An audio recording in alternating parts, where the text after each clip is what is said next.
안녕하십니까. 스탁과 스토리 수다가 있는 수요일 김기수의 돌직구 타임 MTNW 김기수입니다. 자, 시장이 참 연일 어려운 시장을 가고 있죠. 자, 그런 가운데에서 악마는 디테일의 차이라고 이야기를 많이 합니다. 사실 이 작년도 그죠? 코로나19 이후에 2020년 그리고 2021년까지 10년에 한 번 오는 시장 흐름이 전개가 됐죠. 그런 급등한 이후에 지금 시장은 우리가 항상 이야기할 때 어느 누구나 다 올라가는 시장 그것이 전개되는 것이 아니고 그 속에서 이제 그 국면마다 주도 섹터의 흐름으로 시장이 바뀌고 있다는 거죠. 우리가 시장 봤을 때 사실 6월 15일 날 3,316포인트 코스피 지수가 찍고 고점 대비 코스피는 마이너스 16% 그리고 코스닥은 고점 대비 마이너스 13%입니다. 고점, 최고점 대비요. 그런데 여러분들의 계좌는 어떻습니까? 보통 종합주가 지수가 이렇게 떨어지면 각 계좌 부분은 여기에 한 2배 정도입니다. 그러니까 그런 부분에 놓여져 있다라고 한다면 시장을 잘 참으시면 되는데 그거보다 더 형편없이 계좌 관리가 안 된다고 한다면 지금이라도 주식을 하지 않는 것이 바람직하다라고 생각을 합니다. 자, 그런 가운데에서 노란탁과 관련된 설명을 잠시 드리면 조금 있다가 이제 하단에 노란탁과 관련된 내용이 올라가죠. 샵 0988 김기수 문자 전송을 하시거나 오른쪽에 QR카드를 보내주시면 저와 소통할 수 있는 공간이 생기게 됩니다. 잠시 후에 본격적으로 김기수 돌직구 타임을 시작하도록 하겠습니다.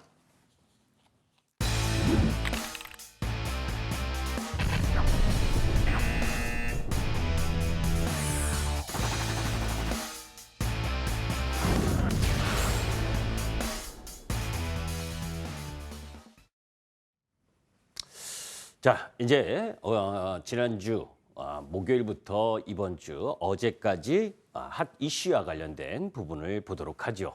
자, 일단 지난주에도 설명을 드렸기 때문에 간단하게 보게 되면 참 바이오주들 그죠? 고난의 연속이 1월 달에 나타나고 있습니다. 오스템 임플란트와 관련된 부분, 매드팩터와 관련된 부분, 그리고 또 셀트리온 분식회계 유혹이 지난주 금요일 날 보여지면서 또 급락하는 흐름들, 그죠? 그런 전체적인 흐름들이 진행되면서 바이오주뿐만이 아니라 시장 전반에 찬물을 끼얹는 흐름들을 보여주고 있는 상황이죠. 지난번에도 말씀드린 것처럼 오스템 임플란트 횡령 관련된 이야기 부분은 금감원도 그죠? 공시를 보고 알았다라고 할 만큼 참 우리 주식시장에 있어서 오늘 신라젠과 관련된 상장 폐지와 관련된 의견이 나온 것도 여러분들이 아시고 또 그런 흐름들 속에서 금융감독원의 관리가 제대로 되고 있지 못한 부분, 이런 부분들의 피해를 왜 개인 투자가가 온몸으로 받아야 되는지 참 한심하다라고 이야기할 수밖에 없겠죠. 자, 셀트리온과 관련된 분식회계와 관련된 내용, 사실 여러분들 이게 이번에 나온 내용이 아니죠. 사실 2018년 셀트리온 헬스케어가 회계 처리 기준을 위반한 상황을 포착하고 감리에 들어가서 그때 결정을 내렸어야 될 거 아닙니까? 그죠? 그렇지 않고 질질 끌다가 갑자기 이런 부분들을 갖고 오고 제가 조금 전에 방송하기 전에 인터넷을 보니까 또 연기가 됐다는 이야기 이런 부분이 나오고 있는데 참 외국인들의 입장에서 우리나라 주식 사고 싶은 마음 있겠습니까? 그죠? 오스템 임플란트에 9천억이 물려 있고 사실 셀트리온 쪽에 보게 되면 셀트리온 헬스케어, 셀트리온 제약 총 합치면 한 7조 정도 외국인이 보유하고 있을 겁니다. 외국인의 입장에서 우리나라 주식시장 얼마나 참 엑세스하죠. 자, 그런 가운데에서 지난주에는 또 안 좋은 이야기가 나왔죠. 현대중공업과 대우조선 이 기업 결합, 이 불허를 했죠. 유럽연합이 이 독과점과 관련된 이야기 이 부분 때문에 사실 현대중공업이 대우조선을 인수할 의사가 있었는지 저는 좀 의문이 듭니다. 독과점이라는 거 분명히 알고 EU가 반대할 거 알면서도 그것을 잘 진행하지 않았다는 거죠. 그죠? LNG선 쪽 부분에 있어서의 폭이나 뭐 이런 부분을 조금 성의를 보여서 통과를 시키려고 하는 의도가 있었어야 되는데 그러지 않았다. 그죠? 그런 부분들이 전체적으로 대우조선해양의 약세 흐름을 갖고 왔고 또 앞으로 대한항공과 아시아나항공도 EU 심사 진행 중인데 항공빚들이 2위의 벽을 넘을지 이런 부분들도 사실 지켜봐야 될 부분이고 자 그리고 뭐니 해도 LG 에너지 솔루션이 사실 지난주부터 계속 여러분들께 말씀드렸던 상황이고 오늘까지 청약을 하고 거기에 돈이 100조 이상 몰렸대죠. 개인 돈이. 그죠? 자, 100조 이상 몰리는 돈 많습니다. 돈 많은 부분 그쪽으로 갔으니 시장에 있어서 돈은 없죠. 그죠? 그런 시장 흐름이 진행됐다라고 보시면 되고 또 거기에 지정학적 리스크 대내적으로는 지금 남조선이 북침 전쟁 준비의 혈안이다라고 북한은 항상 이렇게 이야기하잖아요. 그죠? 적반하장식으로 지금 올해 김정은 집권기간의 미사일 발사 횟수를 보면 1월 달인데도 4번이라고 한다면 올해 최고치를 경신하지 않을까. 24번이었었는데 참 그런 부분들 그 속에서 우리의 안보는 여러분들이 한번 생각해 보시고 또 아들, 딸, 손주들에게 안보의 중요성도 여러분들이 말씀해 주셨으면 좋겠습니다. 자, 그래도 그것 때문도 골치 아파 죽겠는데 사우디 동맹군이 예멘의 드론 공격에 보복 공습을 하면서 중동 지정학적 리스크가 또 불거졌잖아요. 어제. 그죠? 사실 미국 시장이 어제 그저께 월요일 휴장을 하면서 마틴 루터킹 데이로 휴장을 하면서 지난주 금요일 잘 끝났기 때문에 어제 우리 시장은 셀트리온 그룹 정도의 영향을 받고 나름대로 반등해야 되는 흐름에 놓여져 있었는데 그죠? 아침부터 들려온 예멘의 드론 공격 거기에 반하는 사우디의 보복 공격 그러면서 유가가 급등하는 흐름 그래서 유가가 85불까지 올라가는 상황. 이런 중동발 지정학적 리스크가 또 하나 남아있는 지정학적 리스크가 있죠. 러시아와 또 이 우크라이나 이 관련 지정학적 리스크 이런 부분들의 흐름들 참 트리플 긴축이라고 하는 미국 시장의 악재 이 부분들에 더해서 여러 가지 악재들이 지금 제반 흘러나오는 모습을 보여주고 있습니다. 그럼에도 불구하고 김기수 돌직구 타임을 시청하신 분들은 그 국면마다 섹터와 종목 부분의 공략 흐름 부분들을 잘 갖고 가셨다면 지금 종합주가지수보다 더 나은 모습들을 했으리라고 보고 그런 가운데 구체적인 섹터 흐름 부분들을 한번 점검해 보도록 하겠습니다. 사실 금요일 날 지난주에 미국 시장의 소매 판매 그리고 중국 시장의 소매 판매가 나왔는데 다 안 좋게 나왔죠. 자, 특히 미국은 12월 소매 판매가 1.9% 급락을 했습니다. 소비자 물가가 급등 40년 만에 급등을 해서 7%다라고 이야기를 하고 있는데 자, 도표를 한번 보도록 하죠. 자세하게. 자, 소비자 물가 지수의 회색입니다. 급등하는 모습들을 보여주고 있죠. 그런 가운데에서 사실 이 급등의 원인은 시간당 임금 파란색이 급격하게 상승하기 때문이죠. 어제 이 실적 발표를 한 미국의 골드만삭스 역시 실적이 예상보다 안 좋게 나온 부분이 인건비가 31% 증가하는 흐름들을 보이면서 실적이 안 좋게 나왔어요. 그런 가운데에서 미국이 지갑을 닫을 수밖에 없죠. 그 당시 계속해서 코로나 이후부터 돈을 계속 주면서 돈 쓸 수 있는 여러분들도 우리 50만 원, 100만 원 받았을 때 꽁돈이다 생각하고 막 소비했잖아요. 그거 미국에서 계속 진행되다가 그거 끊었고 그런 가운데에서 오미크론이 확산되고 금리 인상한다. 조기 테이퍼링한다. 대체대조표 축소한다. 그러니까 지갑을 닫을 수밖에 없죠. 닫으면 어떻게 됩니까? 소매 판매가 줄어드는 부분, 이 부분이 작용할 수밖에 없는 상황이다. 그것이 지금 중국도 일정 정도 놓여져 있는 부분이고. 자, 그런데 그 부분은 어쩔 수 없는 기저효과에 의해서 나오는 부분이다라고 보시면 됩니다. 자, 미국과 유로존 4개국 코로나19 신규 확진자 수입니다. 2022년 들어서서 벌떡 일어섰죠. 그죠? 미국이나 EU. 여기 좀 차이가 보이시려나 모르겠는데 여튼 엄청난 확진자. 오미크론발 확산성이 크죠. 자, 그런 가운데에서 제한이 될 수밖에 없는 상황이고, 그런데 반면에 미국과 EU의 신규 사망과 신규 확진 비율은 부분은 내려가고 있잖아요. 그러니까 조만간에 코로나19도 풍토병으로 전환될 가능성이 높다라는 쪽이고, 그런 가운데에서 미국과 유로존의 소매 및 여가 이동 활동입니다. 자, 전체적으로 보면 내려와 있죠. 그러니까 뭘 돈을 쓰고 싶으면 돌아다녀야 되는데, 그죠? 뭐 사고 싶으면 이동을 자유로워야 되는데 그것이 막혀 있다 보니까 내려올 수밖에 없는 상황이 돼버렸다라고 보시면 됩니다. 자, 그런 가운데에서 여기에 중국 경기와 관련된 부분을 한번 볼 필요가 있습니다. 중국의 4분기 GDP 쇼크냐? 아니다. 정책 오류다라고 보시면 됩니다. 자, 2022년 중국 경제 전망입니다. 사실 2021년 1사분기에 18.4%까지 급증했던 부분이 이렇게 내려오고 있죠. 4분기에 4.1. 제가 방송 때마다 중국 경기는 이번 2022년 1사분기가 저점이다 라고 이야기를 하는 부분인데, 자, 1사분기부터는 좀 더 높아질 가능성을 예상한 그래프입니다. 이게 GDP와 관련된 부분인데 왜 중요하냐? 미국의 소매 판매가 줄어드는 가운데에서 미국이 지금 중요한 부분은 이런 부분이죠. 어제 미국채 10년 금리가 1.9% 근처까지 올라왔습니다.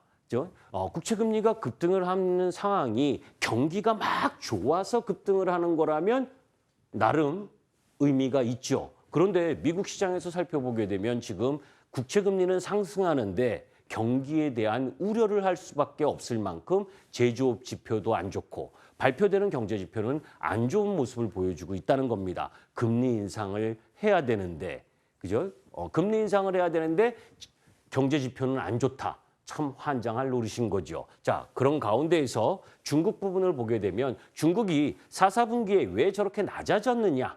사실 중국은 목숨 걸고 있는 거죠. 어디에? 두 가지로 있습니다. 하나는 올 베이징 동계올림픽 언제인지 아시죠? 2월 4일부터 2월 20일, 16일 동안 베이징 올림픽 외교적 보이콧을 하고 있는 서방 국가들에게 틈을 보이지 않으려면 뭡니까? 코로나를 철저히 단속을 해야 되죠. 그래서 제로 코로나를 실시하고 있기 때문에 이동이 자유롭지 않은데 어떻게 생산이나 소비, 이 투자가 활성화가 되겠습니까? 그걸 지금 꾹꾹 막고 있는 거다. 그리고 두 번째는 여러분들 탄소 중립 때문에 전력 대란, 이런 이야기, 석탄 대란 이랬었잖아요. 그죠?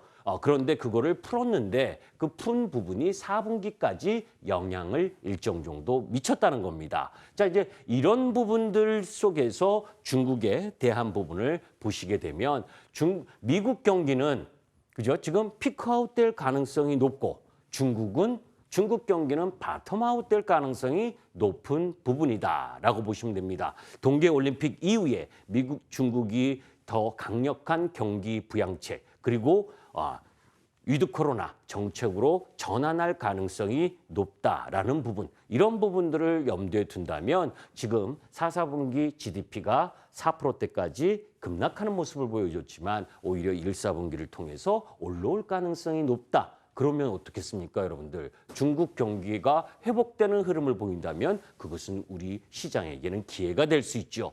사실 중국이 엄청나게 안 좋다는 거 여러분들이 무진장 들으셨잖아요. 그죠?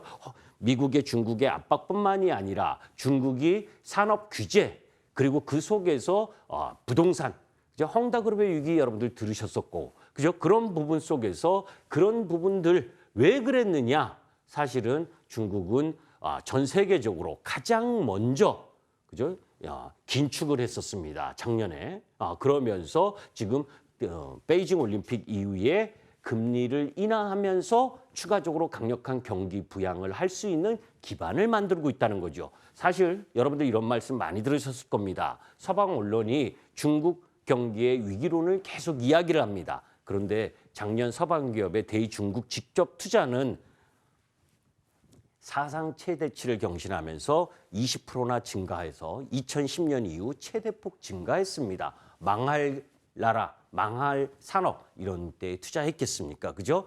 그런 흐름들 속에서 미국은 지금 금리 인상을 하는 시점이고 중국은 금리 인하하는 시점.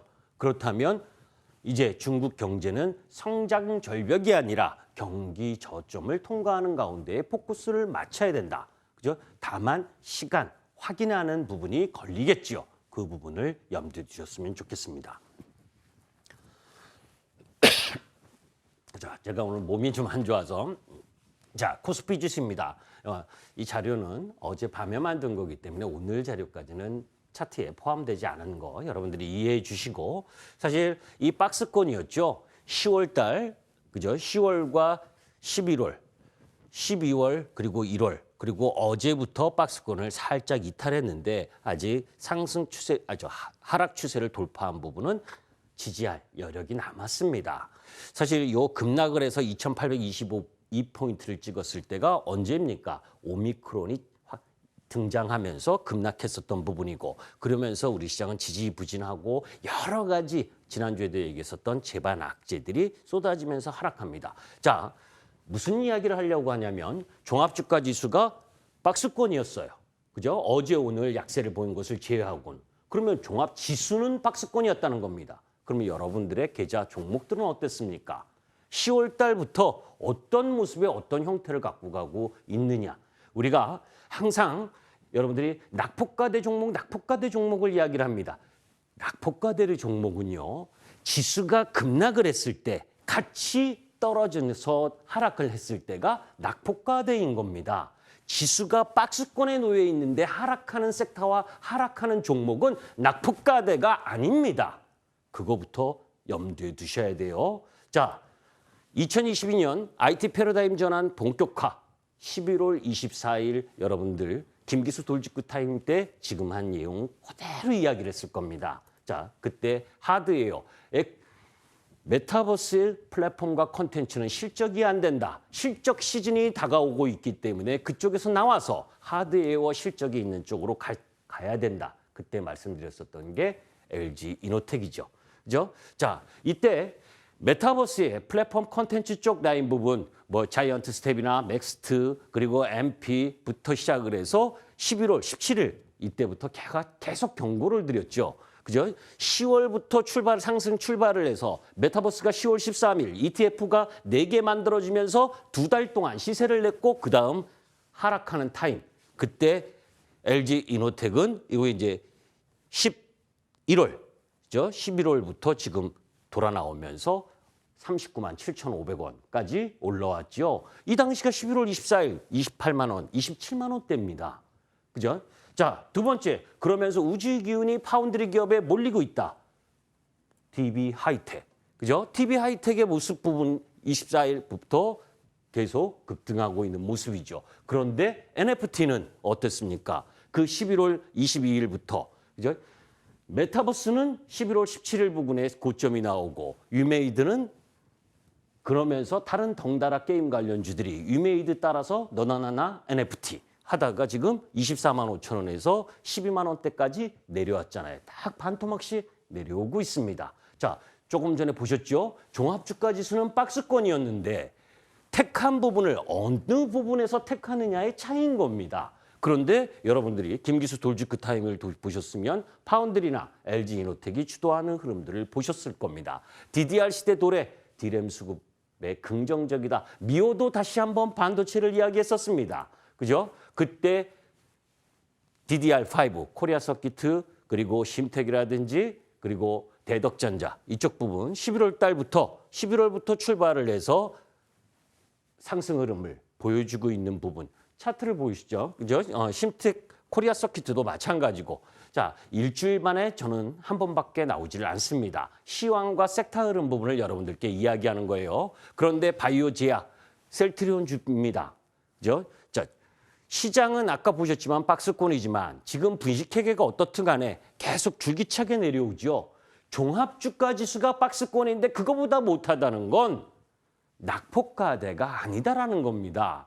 초보 투자가들이 가장 함정에 걸리는 부분이 종합주가 지수가 박스권에 걸리고 그 속에서 상반기에는 어땠어요? 효성첨단 소재나 그리고 경기 민감주나 그리고 그 속에서 2차 전지 소재가 급등하는 흐름들을 보여줬죠. 그리고 그때는 다른 주식들이 또 쉬었죠. 그런데 주구장창 지수하고 상관없이 하락하고 있는 섹터 종목을 많이 떨어졌다고 사면 골로 간다는 겁니다. 저 카메라 모듈 시장 성장 기울기가 달라질 것이다. 이것과 관련된 내용도 자세하게 설명드렸죠. 자, 그 속에서 MC넥스라든지 파트론, 그죠? 이런 종목 부분들은 11월부터 종합주가지수가 박스권 그리고 하락하고 있는데도 불구하고 계속 올라오고 있죠. 그런데 카카오 그룹 제가 여기서 엄청나게 X라고 이야기를 했잖아요. 그죠? 정말 나쁜 사람들이다. 그죠? 카카오 상장들 다 버리고 카카오뱅크니 카카오페이니 그러면서 다 돈 될 만한 거 다 뿌려서 그거 돈 다 해서 대주주 본부장부터 할 거 없이 다 팔아 제끼는 참 개인 투자가 환장하게 만드는 거죠. 그죠? 자, 이런 부분들 속에서 카카오부터 시작을 해서 다 카카오 그룹주들이 약세를 보였던 거죠. 자, MLCC 매수해도 되는가? 후발 그렇게 큰 매력은 없지만 다른 거보단 낫다. 삼성전기. 그죠? 삼성전기도 17만 원대에서 20만 원대까지 올라가는 흐름들을 보였습니다. 그런데 중국의 시진핑이 어떻고 방문하면 어떻고 경기라기보다 화장품의 경쟁력이 이제 중국이 다 따라왔는데 그 화장품을 갖고 날셉니다. 그죠? 아모레피서부터 시작을 해서 LG 생활건강 지수가 이렇게 떨어졌나요? 아니라는 거예요. 여러분들께 제가 이야기하고 싶은 부분은 이 부분입니다. 적어도 김기수 돌직구 타임을 보셨을 땐 어떤 섹터가 항상 주도 섹터는 단기적으로는 2달에서 2달 반, 그 속에서 섹터의 변화를 갖습니다. 그 변화에 얼마만큼 적응하느냐.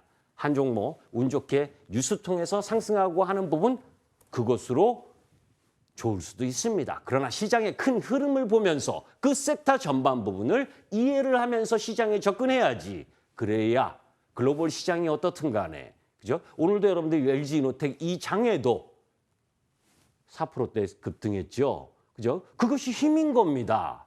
그죠? 그냥 매수가 아니라 그리고 그 속에서 어려운 자리에서 돌파해낼 때가 힘을 갖는 거죠. 왜 다음 주를 보느냐? 21일 이제 내일 모레 금요일입니다. LG 에너지 솔루션에 몰렸던 자금이 환불을 받는 날이잖아요. 그죠? 27일 상장을 하는 날이고 이제 일단 블랙홀로 빠져든 수급 부분 그 부분에 대한 악재 요인은 일정 정도 사그라진다. 그리고 이번 주까지는 미국 증시가 비실할 수 있다. 왜? 옵션 만기가 같이 놓여져 있기 때문에. 그러니까 미국 증시가 지금 긴축한다. 여러분들 2주 전인가 제가 해석 코뿔소 이야기했죠. 해석 코뿔소 얘기했던 게 이제 방송에서 해석 코뿔소 이야기가 나오기 시작을 합니다. 그것에 주눅들지 마세요. 그런 이야기 악재 요인이 나올 때 시장은 저점을 만들어가는 겁니다. 1월 25일 날 1월 26일 FOMC 정례 회의가 있습니다. 그 속에서 우리나라 설이 있죠. 그리고 중국의 춘절 연휴가 있고 또 다음 주 되면 주식을 매수해서 가야 됩니까? 보유하고 가야 됩니까? 팔고 가야 됩니까? 그런 고민 그때 가서 하지 마시고 지금 하세요. 그죠? 내가 정말 이 종목이 시장보다 더 강한 흐름을 보여주고 그냥 지수가 반등하면 조금 따라 오르는 그런 부분이냐. 시장이 내리든 오르든 상승할 수 있는 섹터와 종목 부분이냐라는 걸 판단하셔야 됩니다. 그것을 하시라고 김기수 돌직구 타이밍에 30분 방송의 자료를 이렇게 많이 만든 겁니다. 자, 여하튼 지수상으로 보게 되면 2825포인트 그리고 지금 오늘 2850 내외 이 부분에서 약세를 보이고 있는 시장이죠. 자, 그러면서 나스닥 선물이 마이너스 1% 빠졌습니다. 그러면 핵자들은 이런 이야기를 합니다. 야, 예멘에서 그죠? 그 문제를 미국하고 연결시켜서 중동 문제가 더 불거질 수 있지 않겠느냐? 지금요, 바이든은 지지율 떨어지고 그 지지율 떨어진 원인이 물가 때문입니다. 행여나 중동 문제에 개입하면 유가 더 올라갈 수 있어요. 그 더 올라갈 수 있다라고 하는 부분은 결국 운신의 폭을 줄이는 겁니다. 그러니까 너무 크게 걱정하지 마십시오. 자, 그리고 잠시 후에 MTN 밴드 홈페이지에서 국면별 주도 섹터 변화, 아까 이런 이야기를 했었죠. 주도 섹터는 그 흐름마다 바뀌어진다. 그죠? 길게 가는 건 중장기로는 2년 정도지만 단기적으로는 2달 정도를 가는 겁니다. 그것에 대해서 궁금하시면 공부하러 오십시오. 그죠? 공부하기 싫으면 안 들어오셔도 됩니다. 주식은요, 공부해도 어려운데 공부하지 않을 거면 시장에서 헌혈한다 생각하시면 됩니다. 김기수였습니다.